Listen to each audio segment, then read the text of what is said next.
Hello बच्चों, मैं हूं आपकी हिंदी टीचर अंजू मैडम और मेरी क्लास में आप सभी बच्चों का हार्दिक स्वागत है। बच्चों, हम लोग पद्मावत महाकाव्य से नागमती वियोग खंड को पढ़ रहे हैं। पद्मावत के रचनाकार हैं कवि मलिक मोहम्मद जैसी, जो हिंदी साहित्य के भक्ति काल के एक प्रमुख सूफी कवि हैं। आज मैं नागमती वियोग खंड से पद संख्या 10 को पढ़ा रही हूँ, जहाँ पर कवि जायसी ने 12 मासा वर्णन के अंतर्गत पूस माह का वर्णन किया है कि रानी नागमती के वियोग को किस प्रकार पूस महीना में होने वाली प्राकृतिक घटनाएं प्रभावित करती हैं, रानी नागमती के विरह को बढ़ा देती है। तो सबसे पहले मैं इस पद को पढ़कर आप लोगों को सुनाती हूँ।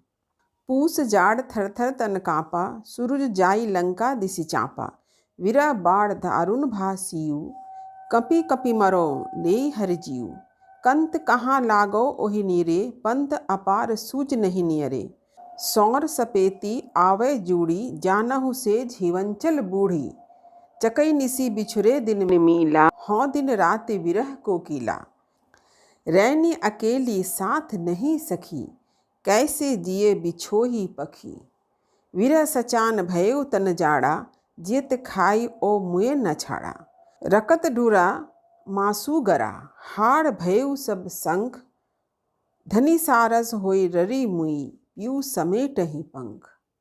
तो अब चलिए मैं कठिन शब्दों के अर्थ को लिखवा देती हूँ। देखिए, कठिन शब्दों के अर्थ। जाड़ यानी जाड़ा या ठंड, तन का अर्थ होता है शरीर, सूरज यानी सूरज सूर्य, जाई मने जाना, लंका दिशि यानी लंका की तरफ, दक्षिण दिशा। लंका किस तरफ है? भारत के दक्षिण दिशा में है, इसीलिए यहाँ पर लंका दिशि का अर्थ होगा लंका की तरफ या लंका की दिशा यानी दक्षिण दिशा।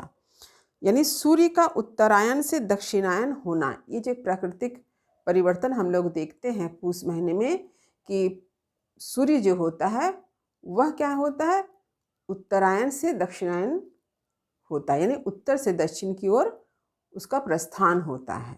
चांपा, देखिए चांपा का अर्थ होता है दबा देना या तरफ जाना। इसी अर्थ में हम लोग यहाँ पर इस शब्द का प्रयोग करेंगे, जाना या तरफ जाना। देखिए, बाढ़ यानी बढ़ने से, स्यू का अर्थ होता है शीत, दारुण भा, यहाँ दारुण का अर्थ होता है बहुत ही कठिन, यानी जो सहा ना जा सके, इसलिए यहाँ पर अर्थ हो गया असहनीय होना। मरो का अर्थ है मर जाना, हरि का अर्थ है हरण करना। यहाँ हरि का अर्थ ईश्वर के अर्थ में नहीं है, यहाँ पर हरि का अर्थ है हर लेना, चुरा लेना।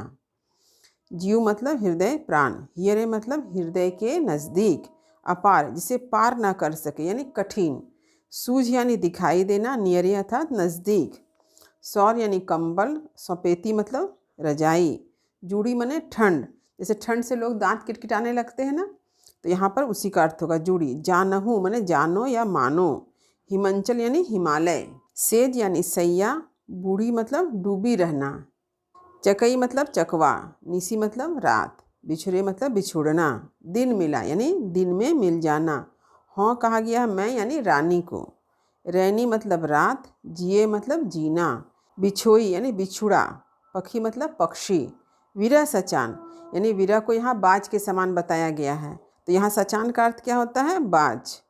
भयउ मने बन गया, जियत मतलब जीवित, औ मतलब और, मुए मतलब मरने पर, छाड़ा मने छोड़ देना, ढूरा मने बहना, मासू कहा गया शरीर का मांस, गरा मतलब गलना, हाड़ मने हड्डी, शंख आप लोग सभी जानते हैं, ये शंख जो समुद्र में पाया जाता है, सीपी शंख जो सफ़ेद रंग का होता है, काफ़ी वो सख्त होता है।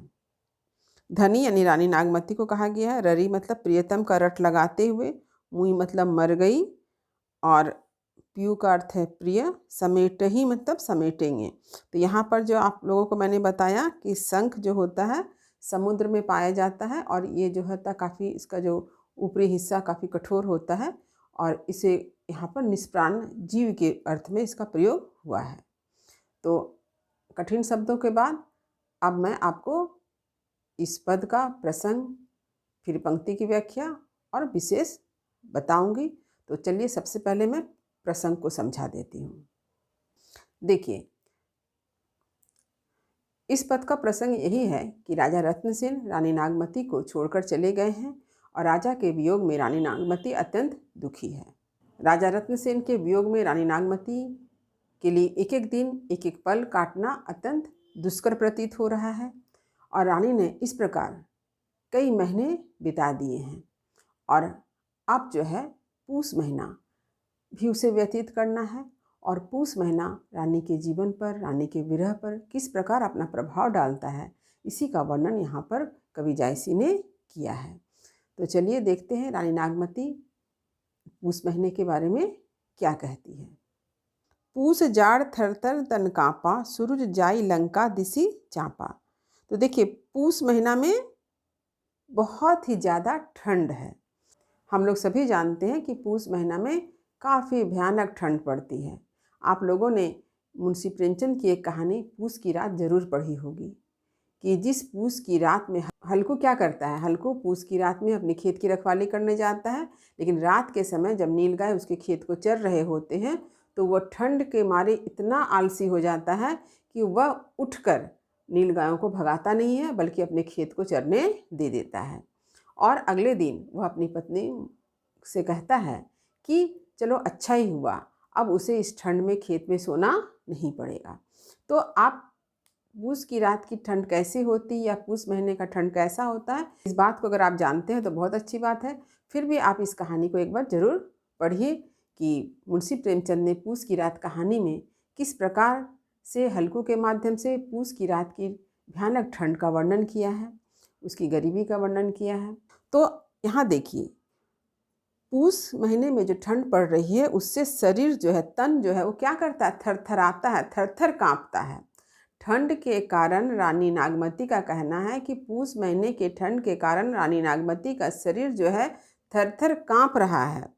और क्या होता है, सूरज जाई लंका दिसी चांपा। और रानी नागमती कहती है कि इस ठंड के मौसम में हम लोग क्या देखते हैं कि सूरज भगवान जो है यानी सूर्य देवता जो हैं वो उत्तरायण से दक्षिणायन हो जाते हैं, यानी लंका दिसी, लंका की तरफ चले जाते हैं। तो लंका की तरफ के जाने का अर्थ हुआ कि दक्षिण की ओर प्रस्थान करना, दक्षिण की ओर जाना। तो ये सभी जानते हैं कि सूर्य चूँकि उत्तरायण से दक्षिणायन हो जाता है, तो ये जो प्राकृतिक घटना है इसका उल्लेख कवि जायसी ने रानी नागमती के माध्यम से यहाँ पर किया है। तो पूस का महीना है, काफ़ी भयानक ठंड है और रानी नागमती का शरीर जो है ठंड से थरथर काँप रहा है और सूर्य भी जो है उत्तरायण से दक्षिणायन की ओर प्रस्थान कर रहा है, यानी सूर्य उत्तरायण से दक्षिणायन की ओर जा रहा है। बिरह बाण दारुण भासियु, कपि कपि मरो ले हरिजीव। रानी नागमती कहती है कि एक तरफ बिरह बाढ़ की तरह है, बिरह बाढ़ की तरह ने बिरह बहुत बढ़ गया है। देखिए, बाढ़ का अर्थ क्या, तो जल का बढ़ जाना, यहाँ पर बिरह को बाढ़ माना गया, यानी बिरह का बहुत अधिक बढ़ जाना, यानी इतना अधिक विरह है। और दारुण भासियु, और इसके साथ ही साथ एक भयानक असहनीय ठंड भी है। तो रानी नागमती कहती है एक तरफ तो विरह की बाढ़ आ गई है, यानी विरह इतना अधिक बढ़ गया है और इसके साथ ही साथ भयानक ठंड भी आ गई है। कपि कपि मरो, और रानी नागमती कह रही है इस ठंड में मैं काँप काँप कर मर रही हूँ, मेरी स्थिति ऐसी है कि मैं ठंड से काँप काँप कर मर रही हूँ। ले हरि जीव, ऐसा लगता है कि मेरे प्राण जो है अब हर लिए जाएंगे, यानी मेरे प्राण चले जाएंगे। कंत कहाँ लागो ओहि हियरे, पंथ अपार सूझ नहीं नियरे। रानी नागमती कहती हैं कि कंत कहाँ, मेरे पति राजा रत्नसेन कहाँ हैं, अगर वे हमारे नज़दीक होते, लागो ओहि हियरे, तो मैं उसके हृदय से लगकर अपने ठंड को कम कर सकती थी, लेकिन यहाँ स्थिति ऐसी भी नहीं है। पंथ अपार सूझ नहीं नियरे, क्योंकि राजा रत्नसेन तक पहुँचने का जो रास्ता है वो कैसा है, अपार है, बहुत ही कठिन है। वो नहीं जानती है कि किस मार्ग पर चल करके वे राजा रत्नसेन तक पहुँच सकेंगी। सूझ नहीं नियरे, उन्हें कुछ भी अपने नज़दीक कुछ भी दिखाई नहीं देता है। सूझ मतलब दिखाई देना, नियर यानी नज़दीक, यानी उसके पति राजा रत्नसेन उसके पास नहीं है, इसीलिए ठंड में उसको जीवन जीना, जीवन व्यतीत करना बड़ा कठिन प्रतीत हो रहा है। वो चाहती हैं कि अगर उसके पति उसके करीब होते, नज़दीक होते, तो वो उनके हृदय से लगकर अपने ठंड को कम कर सकती थी। तो रानी नागमती का कहना है कि ये पूस महीना है और इतनी भयानक ठंड है और उसके पति भी उसके पास नहीं हैं। अगर उसके पति उसके पास होते तो वह अपने पति के हृदय से लगकर अपनी ठंड को कुछ कम कर सकती थी। इसके साथ ही साथ उसके पति कहाँ हैं, वहाँ तक पहुँचने का जो रास्ता है वो भी उसे दिखाई नहीं दे रहा है, वो भी बड़ा कठिन है और उसके पति भी नज़दीक नहीं हैं जो वह अपने पति तक पहुँच सके। सौर सपेती आवे जूड़ी जानहु सेज हिमंचल बूढ़ी। इसके साथ पुनः रानी नागमती कहती है कि जितना भी रजाई कंबल इत्यादि है वो होने के बावजूद भी उन सबको देखकर भी जूड़ी हो रहा है, यानी दांत किटकिटा रहा है, ठंड लग रही है। हम लोग सभी जानते हैं कि पूस के महीने में आप जितना भी कंबल ओढ़ लीजिए, रजाई ओढ़ लीजिए, आप ठंड से कांपते ही रह जाते हैं। तो यहाँ पर भी रानी नागमती का इसी तरफ इशारा है कि कंबल रजाई को देखने पर भी उसका जो ठंड जा नहीं रहा है, बल्कि ठंड से वो कांप रही है, उसके दांत किटकिटा रहे हैं। जानहु सेज हिमंचल बूढ़ी। और रानी नागमती को ऐसा प्रतीत होता है, ऐसा लगता है कि उसकी सेज यानी सैया यानी बिछावन जो है वो बूढ़ी यानी डूब गई है। कहाँ डूब गई? हिमांचल में, हिमालय में, हिमालय के बर्फ़ में। यानी इतनी ठंड है चारों तरफ कि रानी नागमती को लगता है कि मानो उसकी सेज को किसी ने बर्फ़ में डुबो दिया है। यानी किसी भी तरह से ठंड कम होने का नाम नहीं ले रही है। और इसके साथ ही साथ जैसा कि हम लोगों ने पहले पढ़ा कि सूर्य क्या हो रहा है, उत्तरायण से दक्षिणायन की ओर चला जा रहा है। चकई निसी बिछुरे दिन मिला, हों दिन राते बिरह को किला। रानी नागमती यहाँ पर मानो शिकायत करते हुए कहती है कि चकई पक्षी, चकई यानी चकोर पक्षी, चकोर पक्षी के बारे में जो कहा जाता है कि वह रात भर अपने प्रियतम से बिछुड़ी रहती है, लेकिन दिन में वह अपने प्रियतम से मिल जाती है। तो रानी नागमती का कहना है कि चकोई पंछी को तो अपना प्रियतम मिल गया, क्योंकि चकई निसी बिछुरे दिन मिला, कि चकई पक्षी जो रात में बिछड़े थे अपने प्रिय से वो दिन में मिल गए। लेकिन हो मतलब रानी नागमती, हो दिन राती, लेकिन वो तो स्वयं दिन रात विरह कोकिला यानी विरह में एक कोयल की भांति रात दिन जो है आलाप किए जा रही है। उसे कभी भी किसी भी समय राजा रत्नसेन से मिलने की कोई आशा दिखाई नहीं दे रही है, न दिन में न रात में। रैनी अकेली साथ नहीं सखी, कैसे जिये बिछोही पखी। अब रानी नागमती कहती हैं कि रैनी अकेली, रात भर रानी नागमती अकेली रहती हैं, पूरा रात अकेले व्यतीत करती हैं, साथ नहीं सखी, कोई सखी उनके साथ नहीं होती है। कैसे जिए बिछोही पखी, तो रानी नागमती कहती हैं कि वो कैसे जिएगी, वह रात अकेले व्यतीत कर रही है तो वो कैसे जिएगी, अपने बिछड़े हुए प्रिय से दूर रहकर वह किस प्रकार अपना जीवन व्यतीत करे। वो अपने आप को एक पक्षी यानी पक्षी की तरह कर रही है। वह कैसे अपना जीवन व्यतीत करे, उसकी स्थिति उस पक्षी की तरह है जिसका प्रिय उसके साथ नहीं है। तो वो अपना जीवन कैसे व्यतीत करे, कैसे दिन और रात को बिताए। विरह सचान भयो तन जाड़ा, जियत खाई ओ मुँह न छाड़ा। रानी नागमती कहती है कि विरह सचान, ये विरह जो है बाज पक्षी है, भयो मने बन गया है, यानी विरह जो है बाज पक्षी बन गया है।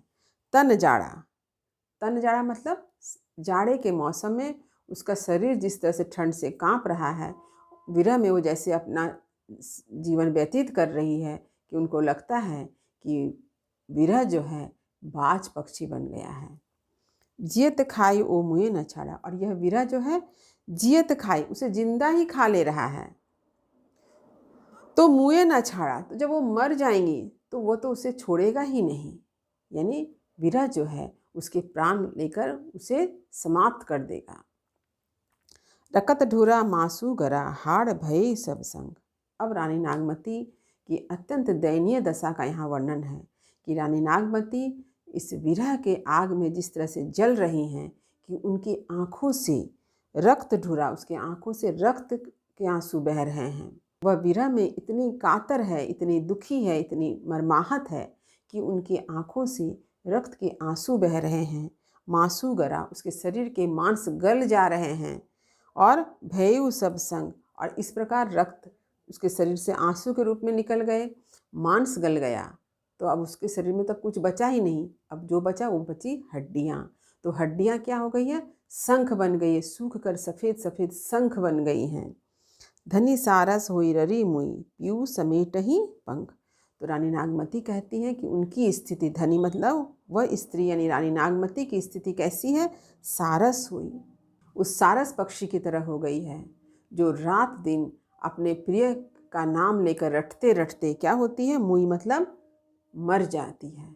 जैसे सारस पक्षी जब अपने जोड़ी से अलग हो जाता है, बिछुड़ जाता है, तो वो क्या करता है, रात दिन अपने प्रिय को पुकारता रहता है, उसके नाम को रटता रहता है, रटते रटते मर जाता है। तो रानी नागमती की भी स्थिति उस सारस पक्षी की तरह हो गई है जो राजा रत्नसेन के नाम को रटते रटते मुई मतलब मर गई है।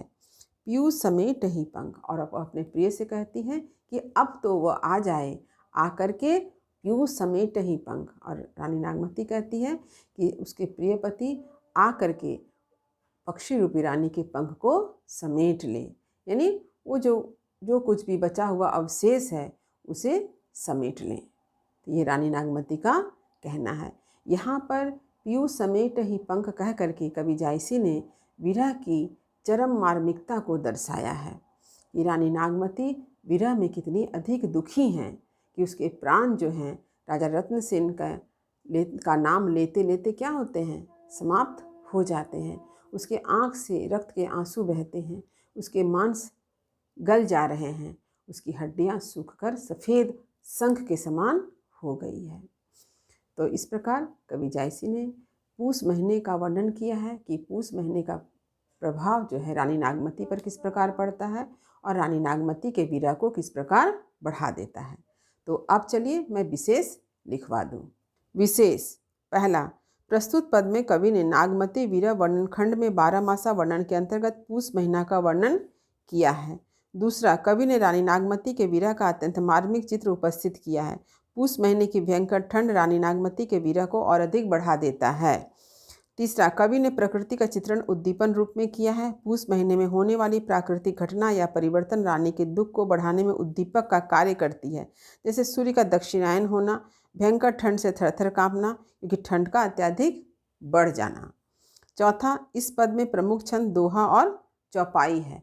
तो दोहा और चौपाई किसे कहते हैं, इसे भी आप जरूर जानें। दोहा यह अर्धसम मात्रिक छंद है। यह 2 पंक्ति का होता है। इसमें 4 चरण होते हैं। इसके प्रथम और तीसरे चरणों में 13-13 मात्राएं तथा दूसरे और चौथे चरणों में 11-11 मात्राएं होती हैं। अंत में गुरु और लघु वर्ण होते हैं। तुक प्राय दूसरे और चौथे चरण में ही होता है। अब चौपाई किसे कहते हैं ये भी जानिए। चौपाई यह मात्रिक समछंद है। इसमें 4 चरण होते हैं। प्रत्येक चरण में 16-16 मात्राएं होती हैं तथा अंत में गुरु होता है। तो आप इस परिभाषा को भी विशेष में लिख सकते हैं। 5 नंबर, इस पद में निम्न अलंकार का प्रयोग है। पहला, जानहु सेज हिमंचल बूढ़ी में उत्प्रेक्षा अलंकार है। दूसरा, विरह सचान में रूपक अलंकार है। तीसरा, थरथर में पुनरुक्ति अलंकार है। और एक चौथा है अतिशयोक्ति अलंकार। अतिशयोक्ति अलंकार का प्रयोग कवि जायसी ने अपने प्रत्येक पद में रानी नागमती के विरह की मार्मिकता को दर्शाने के लिए किया है। इसलिए आप अन्य पद में भी इस अलंकार के बारे में लिख सकते हैं, क्योंकि कवि जायसी ने रानी नागमती के विरह का वर्णन किस रूप में किया है, अतिशयोक्तिपूर्ण शैली में किया है। यानी कि किसी भी चीज़ को जब हम बढ़ा चढ़ाकर प्रस्तुत करते हैं तो वह वर्णन अतिशयोक्तिपूर्ण वर्णन कहलाता है। तो रानी नागमती के विरह का भी वर्णन कवि जायसी ने इसी शैली में किया है। तो इसलिए आप अतिशयोक्ति अलंकार आप लिख सकते हैं। छठा, काव्य भाषा ठेठ अवधि है। 7वां प्रमुख रस विप्रलंब या वियोग श्रृंगार है। और अंतिम देखिए, कवि जायसी ने रक्त ढुरा मासु गिरा हाड़ भयउ सब संग, इस पंक्ति के माध्यम से रानी नागमती के विरह की चरम मार्मिकता को प्रस्तुत किया है। तो उम्मीद करती हूँ कि आज मैंने इस पद को जिस तरह से समझाया है वह आपको भली भांति समझ में आ गया होगा। यदि कहीं कुछ समझने में दिक्कत हो तो आप कमेंट अवश्य करें। वीडियो को लाइक करें। सभी पढ़ने वाले विद्यार्थियों में इसे शेयर जरूर करें। जो बच्चे मेरे चैनल पर नए हैं वे चैनल को सब्सक्राइब करना ना भूलें ताकि हर नए वीडियो का नोटिफिकेशन उन्हें समय समय पर मिल सके। तब तक पढ़ते रहिए, जीवन में आगे बढ़ते रहिए। मेरी शुभकामनाएं आप सभी बच्चों के साथ है। धन्यवाद।